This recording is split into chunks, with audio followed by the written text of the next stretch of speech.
Hollywood silver screen presenting dead site 2018 में release हुई एक अंडररेटेड कैनेडियन हॉरर मूवी जिसका नाम डेड साइट था।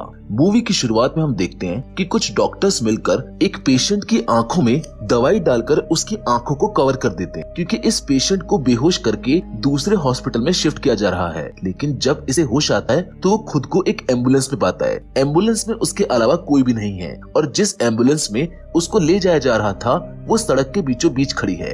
इस आदमी का नाम बेन होता है और ये पार्शियली ब्लाइंड है, यानी इसको ठीक से दिखाई नहीं देता। बेन के हाथों में हथकड़ी और आंखों पर पट्टी लगी हुई थी, जिसको देखकर पता चलता है कि इसने कोई क्राइम किया है जिससे इसकी आंखों की रोशनी चली गई है। थोड़ी देर कोशिश करने पर इसकी हथकड़ी जिस पाइप पर बंधी हुई थी वो अलग हो जाता है और ये एम्बुलेंस से बाहर आ जाता है। अब इसके मन में कुछ सवाल चल रहे हैं, जैसे एम्बुलेंस का स्टाफ कहाँ पर है, एम्बुलेंस यहाँ पर क्यों रुकी है और इस वक्त ये किस जगह पर है। इसे देखकर हम अंदाजा लगा सकते हैं कि रास्ते में कुछ गड़बड़ी हुई है, जिस वजह से एम्बुलेंस स्टाफ इसको रास्ते में छोड़कर चला गया। बेन एम्बुलेंस के सहारे उसके केबिन में आता है, जिसके अंदर कुछ देर छानबीन करने पर उसको पता चलता है कि वैन की कंडीशन एकदम सही है। वैन का सायरन और हॉर्न दोनों ठीक हैं। वो कैसे भी करके वैन को स्टार्ट कर लेता है और रेडियो का इस्तेमाल करके हेल्प मांगता है, लेकिन उसको कोई भी रिप्लाई नहीं आता। उसे कुछ समझ में नहीं आता, इसलिए वो वापस पीछे जाकर बैठ जाता है। उसकी आंख में फिर से दर्द होने लगता है, जिसके लिए उसके पास एक आई ड्रॉप है। वो अपनी आंखों में आई ड्रॉप डाल ही रहा था कि तभी उसके दरवाजे पर हॉस्पिटल का एक कंपाउंडर आ जाता है, जो अब ज़ॉम्बी बन चुका है। बेन की हालत पहले से ही खराब होती है और अब उसके पीछे एक ज़ॉम्बी पड़ चुका है। बेन को पता ही नहीं था कि कंपाउंडर ज़ॉम्बी बन चुका है, इसलिए उसने इंसान समझकर दरवाजा खोल दिया। तभी वो ज़ॉम्बी उस पर झपट पड़ता है। जान बचाते हुए वो जल्दी से वैन से बाहर निकल जाता है। ज़ॉम्बी की अजीब आवाजें सुनकर बेन उसको समझाने की कोशिश करता है, लेकिन कोई फायदा नहीं है क्योंकि वो ये भाषा जानता ही नहीं है। बेन यहाँ से दौड़ता है, तभी उसे रास्ते में दो आदमी लेटे हुए दिखाई देते हैं, जिनके कपड़ों से पता चलता है कि वो दोनों एम्बुलेंस का स्टाफ है। हम उनकी सिचुएशन देखकर अंदाजा लगा सकते हैं कि जब ये बेन को लेकर जा रहे थे तभी रास्ते में उन्हें कोई ज़ॉम्बी मिला होगा और उसकी हेल्प करने के चक्कर में ये भी ज़ॉम्बी बन गए। इनमें से एक ज़ॉम्बी बन चुका है और दूसरा थोड़ी देर में बनने वाला है। वो बेन को वहाँ से भागने के लिए कहता है। बेन की आंखों पर पट्टी लगी है और पार्शियली ब्लाइंड होने के कारण उसकी आंखों के आगे अंधेरा है, जिस कारण वो क्लूलेस होकर भागने लगता है। बेन जिस इलाके में फंसा हुआ है वहाँ की पुलिस ऑफिसर मारा मेडिगन नाम की एक लेडी होती है, जो कि प्रेग्नेंट है। मारा अपनी प्रेगनेंसी में हमेशा की तरह ड्यूटी के लिए निकल जाती है, लेकिन उसे ज़ॉम्बी आउटब्रेक की कोई भी खबर नहीं है। पुलिस स्टेशन की तरफ जाते हुए मारा को रास्ते में बेन का मैसेज मिलता है, जो उसने एम्बुलेंस से भेजा था, यानी अब मारा उसकी हेल्प के लिए जाने वाली है। लेकिन एक प्रेग्नेंट औरत इस ज़ॉम्बी अटैक में किस तरह से बेन की हेल्प करेगी ये देखने लायक होगा। इधर बेन को भी कोई अंदाजा नहीं था कि उसके साथ क्या हो रहा है और वो एक सड़क पर मदद की उम्मीद में दौड़े जा रहा था। उसके पीछे एक ज़ॉम्बी पड़ा हुआ है। तभी उसे पीछे से कार की आवाज सुनाई देती है, जो कि उसकी तरफ ही आ रही थी। उसको लग रहा था कि कार वाले उसकी मदद जरूर करेंगे, लेकिन तभी उसको वहाँ पर गन की आवाज आती है। कार से बाहर निकला आदमी चलती गाड़ी से दो ज़ॉम्बी को गोली से शूट कर देता है, जिनमें से एक ज़ॉम्बी तो ठीक बेन के पीछे खड़ा था। बेन को उन्होंने ज़ॉम्बी से तो बचा लिया था, लेकिन वो अभी भी परेशान था क्योंकि कार वालों से उसको मदद की उम्मीद थी। बेन समझ जाता है कि सड़क के सहारे चलना ठीक नहीं है, इसलिए वो सड़क को छोड़कर आगे बढ़ने लगता है। उधर मारा को रास्ते के बीच में एक लड़की खड़ी हुई दिखाई देती है। उसकी शक्ल से पता चलता है कि वो भी ज़ॉम्बी बनने वाली है, लेकिन मारा इस बात से अनजान है। वो लड़की जोर जोर से चिल्ला रही थी। मारा अपनी गन लेकर धीरे धीरे उसकी ओर आगे बढ़ रही थी। वो लड़की उसको चिल्ला चिल्ला कर कह रही थी कि मुझसे दूर हो जाओ। मारा उसकी खराब हालत को देखकर कार से ब्लैंकेट लेने जाती है और जब वो वापस आती है तो वो लड़की उसकी गन लेकर सुसाइड करने के लिए तैयार होती है। मारा उसको समझाने की कोशिश करती है, लेकिन वो लड़की उसकी तरफ गन पॉइंट कर देती है, क्योंकि यहाँ से जाने के लिए उसे मारा की कार चाहिए। मारा अब मुसीबत में पड़ चुकी है क्योंकि वो प्रेग्नेंट है और अब उसको पैदल ही चलना होगा, वो भी ज़ॉम्बीज़ के बीच में। अब बेन भटकता हुआ किसी घर तक पहुंच जाता है जिसका मेन डोर टूटा हुआ था और बेन उस टूटे हुए डोर को कई देर तक खोलने की कोशिश करता है, जब डोर नहीं खुलता तो वो पीछे के दरवाजे के पास जाता है, जहाँ उस पर एक औरत हमला कर देती है जो ज़ॉम्बी बन चुकी है। वो उसकी आंखों की पट्टी हटा देती है, जिस वजह से उसकी आंखें जलने लगती हैं। फिर बेन उसको धक्का देकर हथकड़ी से बंधे हुए पाइप से उस पर अटैक कर देता है और उसका सिर कुचल देता है। अब जल्दी से वो घर के अंदर जाकर दूसरी पट्टी बांध लेता है, क्योंकि उसकी आंखें जितनी ज्यादा खुली रहेंगी उसको उतना ही ज्यादा दर्द होगा। हाथ के सहारे बेन घर में घूम रहा था। घूमते हुए बेन बाथरूम तक पहुंच जाता है, जहां एक आदमी बाथ टब में पड़ा हुआ था जिसने अपनी पिस्टल से सुसाइड किया था। वो पिस्टल अब भी वहीं पड़ी थी। बेन उस आदमी को हाथ लगाकर चेक करता है और वो डर जाता है। उधर वो लेडी ज़ॉम्बी घर के अंदर आ जाती है। दूसरी तरफ मारा भटकते हुए उसी घर तक पहुंच जाती है जहां बेन है। उस ज़ॉम्बी से भागता हुआ बेन एक कोने में फंस जाता है। वो ज़ॉम्बी भी उस पर अटैक करके उसे अपना शिकार बनाने ही वाला होता है कि तभी मारा सही समय पर वहां पहुंच जाती है और उसको शूट कर देती है। बेन को दिखाई ना देने के बावजूद भी वो ज़ॉम्बी अटैक से बच जाता है। मारा उससे पूछती है कि क्या तुम भी ज़ॉम्बी से इन्फेक्टेड हो। बेन और मारा एक दूसरे को अपना इंट्रोडक्शन देते हैं। बेन ये जानकर खुश हो जाता है कि मारा एक पुलिस ऑफिसर है, क्योंकि वो सोच रहा था कि अब उसकी हथकड़ी खुलने वाली है, लेकिन मारा ने उसकी उम्मीदों पर पानी फेर दिया और हथकड़ी खोलने की बजाय दूसरे हाथ को भी लॉक कर दिया। बेन को कुछ भी समझ नहीं आ रहा था। मारा अपनी ड्यूटी निभा रही थी। वो बेन के हाथ में हथकड़ी देखकर समझ जाती है कि उसने कोई क्राइम किया होगा। उसने पुलिस ऑफिसर होने का फर्ज बखूबी निभाया। मारा उसको वहीं छोड़कर घर की तलाशी लेने लगती है, जहाँ पर उसे कुछ औजार और घर के मालिक की डेड बॉडी मिलती है। वो देखती है कि घर पूरी तरह से शील्ड था, लेकिन मेन डोर टूटा हुआ था। इस सिचुएशन को देखकर पता चलता है कि जो लेडी ज़ॉम्बी थी वो इस मरे हुए आदमी की वाइफ है, जिसने सुसाइड किया होगा,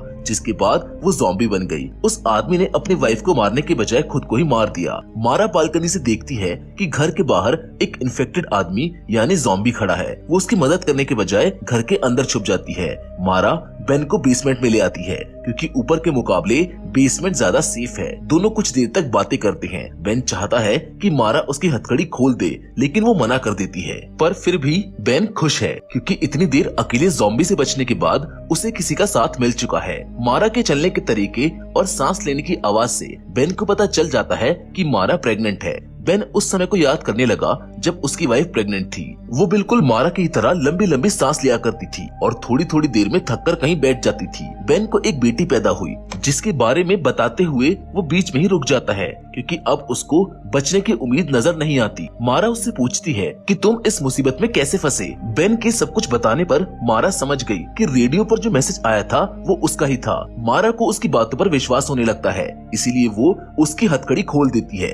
अब दोनों एक दूसरे के साथ यहाँ से बाहर निकलने वाले हैं। मारा गन लेकर आगे चल रही है और बेन उसके कंधे के सहारे उसके पीछे। घर से निकलते ही उनके सामने एक ज़ॉम्बी आ जाता है, जिसको मारने के लिए मारा 3 गोलियां वेस्ट कर देती है। गोलियों की आवाज सुनकर बेन चिल्लाने लगता है, जिसको देखकर मारा को ये लगता है कि अगर वो बेन को अपने साथ ले जाएगी तो दोनों मारे जाएंगे। इसलिए वो उसको बेसमेंट में ही छोड़ देती है और मदद लाने के लिए अकेले ही निकल जाती है। जाने से पहले वो पूरे इंसिडेंट को रेडियो के जरिए स्टेशन तक पहुंचा देती है और बेन के हाथ में एक कुल्हाड़ी देकर बैकडोर से रस्सी बांधकर उसको पकड़ा देती है। मारा उससे कहती है कि अगर ज़ॉम्बी अंदर आ जाए तो कुल्हाड़ी से उसको मारकर जंगल की तरफ भाग जाना, मैं तुमको ढूंढ लूंगी। मारा उस घर से निकलकर कुछ दूर जाती है और आराम करने लगती है, क्योंकि प्रेगनेंसी के कारण उससे ज्यादा देर तक चला नहीं जाता। अब बेन भी जमीन पर लेटकर आराम करने लगता है। तभी एक लेडी ज़ॉम्बी खिड़की से उस पर अटैक कर देती है। बेन जैसे तैसे करके घर से बाहर निकल जाता है। बाहर भी एक ज़ॉम्बी आ गया, लेकिन बेन उस ज़ॉम्बी को भी मारकर जंगल की तरफ भाग जाता है। वो आगे चलकर एक केबिन पर आकर रुक जाता है, जहाँ पर वो आई ड्रॉप डालता है और आराम करने लगता है। उसका विजन भी थोड़ा थोड़ा क्लियर होने लगा था, इसलिए अब वो पट्टी का इस्तेमाल नहीं करता। तभी वहाँ पर एक ज़ॉम्बी आता है। बेन उसको भी मारकर वहाँ से आगे बढ़ जाता है। इधर मारा को वो एम्बुलेंस मिल जाती है, जिससे बेन भागा था। वो वहाँ पड़े पुलिस ऑफिसर को जब चेक करती है तो उनमें से एक ज़ॉम्बी उस पर अटैक कर देता है, जिससे उसके हाथ से गन गिर जाती है। मारा उसको धक्का देकर गन से उसको शूट करती है, लेकिन ज़ॉम्बी के सर पर गोली ना लगने के कारण उसको कोई फर्क ही नहीं पड़ता। ज़ॉम्बी उसकी तरफ बढ़ रहा था। मारा उसके सर को पत्थर पर मार देती है और वो मारा जाता है। मारा इस फाइट में बहुत ज्यादा थक चुकी थी, क्योंकि उसकी बॉडी उसका साथ नहीं दे रही थी। वो पेड़ के सहारे थोड़ी देर आराम करती है, फिर वो जाकर एम्बुलेंस को चेक करती है, जहाँ पर उसको पता चलता है कि इसकी बैटरी तो डेड हो चुकी है क्योंकि बेन ने इसको चालू ही छोड़ दिया था। इसका मतलब मारा के यहाँ आने का कोई फायदा नहीं हुआ। इसके बाद जब वो एम्बुलेंस के पीछे का सेक्शन चेक करती है तो उसको बेन की मेडिकल और क्रिमिनल रिपोर्ट मिलती है, जिससे पता चल जाता है कि बेन को उसकी वाइफ और बेटी की मौत का जिम्मेदार माना जा रहा है और उसने एक बार सुसाइड करने की भी कोशिश की है और वो अपनी फैमिली के बारे में बात करता हुआ रुक भी गया था। अंधेरा होने वाला था और इस तरह सड़क के बीच रुकना खतरे से खाली नहीं था, इसलिए मारा वापस उस घर में जाती है, लेकिन उसको वहाँ पर बेन नहीं मिलता। उसे वहाँ पर उस मरे हुए आदमी की गन मिलती है, जिसको लेकर वो बेन को ढूंढने के लिए निकल जाती है। इधर बेन एक ऐसे घर के पास पहुँचता है जहाँ बहुत सारी कलरफुल लाइट लगी हुई थी। बेन उस घर के पास जा ही रहा था कि उसमें से एक आदमी निकलकर उसको शूट कर देता है। उधर दूसरी ओर मारा भी आराम करते हुए आगे बढ़ रही थी। गोली बेन के कंधे में लगी, जिस कारण से वो अभी भी जिंदा होता है और उसको गोली मारने वाला शख्स वही है जो मूवी की स्टार्टिंग में बेन के सामने से कार को लेकर गया था। उसने बेन के घाव को भरने के लिए अल्कोहल दिया, लेकिन बेन उसे घाव पर डालने के बजाय पी जाता है। इस आदमी के साथ इसका कजन हार्लिन भी होता है, जो अब ज़ॉम्बी बन चुका है और थोड़ी देर में ये भी ज़ॉम्बी बनने वाला है। वो बेन को एक शॉटगन देकर थोड़ी ही दूर पर उसके सामने बैठ जाता है, जिससे बेन ज़ॉम्बी बनने पर उसको शूट कर सके। इसी बीच दूसरे ज़ॉम्बीज इनकी तरफ बढ़ रहे थे। उधर मारा उस केबिन तक पहुंच जाती है जहां बेन ने आंखों में आई ड्रॉप डाली थी। वो उसकी पट्टी और आई ड्रॉप देखकर समझ जाती है कि बेन इसी रास्ते से आगे गया होगा। उधर वो आदमी धीरे धीरे ज़ॉम्बी में बदलना शुरू हो जाता है और बेन शॉटगन लेकर उसके करीब जाता है। फिर वो आदमी बिल्कुल शांत हो जाता है, इसलिए बेन उसको शूट नहीं करता। बेन को पता ही नहीं था कि ये वायरस पहले इंसान को मारता है और थोड़ी देर बाद उसको दोबारा जिंदा कर देता है, और वो भी ज़ॉम्बी के रूप में। अब घर के बाहर आवाजें सुनाई देने पर बेन खिड़की से रैंडम फायर करने लगता है, जिससे वो आदमी अचानक उठकर बेन पर हमला कर देता है। बेन उससे बचते हुए खुद को कमरे में लॉक कर देता है। जब मारा घर के पास आती है तो उसको बेन की आवाज सुनाई देती है। बेन खिड़की से उसे देखने की कोशिश कर रहा था कि तभी अचानक पीछे से एक ज़ॉम्बी ने आकर उसकी टांग पकड़ ली, लेकिन बेन ने उसे गन से मार मारकर अपनी जान बचा ली। अब मारा बाहर खड़े दो ज़ॉम्बी के हेड में गोली मारकर उनको गिरा देती है। तभी फायरिंग की आवाज सुनकर अंदर वाला ज़ॉम्बी भी मारा के पास जाने लगता है। मारा उसको भी शूट करने वाली थी, लेकिन अब उसकी गन जाम हो जाती है। वो आदमी मारा को मारने ही वाला था, लेकिन तभी बेन अपनी शॉटगन से उसके सर के चिथड़े उड़ा देता है। अब यहाँ रुकना सेफ नहीं था, इसलिए दोनों आगे बढ़ने लगते हैं। रास्ते में मारा के पेट में दर्द होता है, लेकिन वो उसको इग्नोर करते हुए आगे बढ़ती है। सुबह होने से पहले दोनों किसी पुरानी फैक्ट्री तक पहुंच जाते हैं। दोनों फैक्ट्री के अंदर जाते हैं और आराम करने के लिए एक सेफ जगह ढूंढने लगते हैं। बेन शॉटगन से कवर देते हुए मारा के साथ बेसमेंट में आ जाता है। थोड़ी ही देर में मारा की डिलीवरी होने वाली है और इस जगह पर डिलीवरी करना सेफ नहीं रहेगा, क्योंकि इसमें मारा और उसके बच्चे दोनों की जान को बहुत खतरा होगा। बेन कहता है कि तुम मेरी आंखें बनो, मैं तुम दोनों की जान बचा लूंगा।